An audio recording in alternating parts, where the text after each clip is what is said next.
ஏத்தி கொண்டு வர்றாயா போந்து பார்த்தா தானடா காசு கேப்ப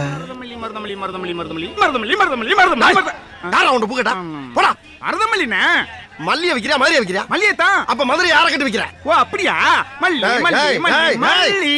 போடா என்ன திமிரு பிடிச்ச வியாபாரம் நீ அங்கிட்டு போயிட்டியா அண்ணே வண்டி எடுக்க போறானே டிரைவர் அண்ணே வாங்கிக்கங்க வண்டி எடுக்க போறா அண்ணே கொண்டாங்க போடா டோனா அப்படி நல்லா தான போயிடுச்சு மல்லி ஒரு அழகான மல்லிகை பூவை மண்ணுல போட்டு மாசுபடுத்திட்டியே ஒழுங்கு மரியாதையா பணம் தரலாம் யோ வியாபாரியா கஷ்டப்படுத்தாதயா இவனே வியாபாரி வலிப்பரியா அம்பட்டு பேரை மிரட்டி வியாபாரம் பண்ணிக்கிட்டு இருக்காம ஏய் காசு எடு சரிடா எவ்வளவுடா இது 50 ரூபாய் ஏன் ஒழுங்கா நான் கொடுக்கறப்பவே வாங்கி இருந்தீங்கன்னா 10 ரூபாய் மண்ணுல போட்டு மாசுபடுத்திட்டியா இல்லையா 50 ரூபாய் எடு டேய் இதெல்லாம் பெரிய பித்தலாட்டம்டா 40 ரூபாய் வாங்கிடா எனக்கு ரம்டா தான் வேணும் நான் ரம்டா கொடுத்துக்கறேன் இல்லையா இந்தாடா போ பரவாயில்ல பஸ்ஸுக்கு டிக்கெட் 5 ரூபாய் பூ 50 ரூபாய் ஆம்பளைக்கெல்லாம் கட்டாயமா பூ கொடுத்துட்டு போறாங்க நல்ல பார்ட்னர்ஷிப் இப்படியே மைண்டன் பண்ணி ஓட்டுங்க என்னது இது ஐயோ பேப்பர் பண்டல் அட பாவிகளா டேய் மதுரை மல்லின்னு மதுரைக்காரனே வாடா ஏமாத்திட்டு போறேன்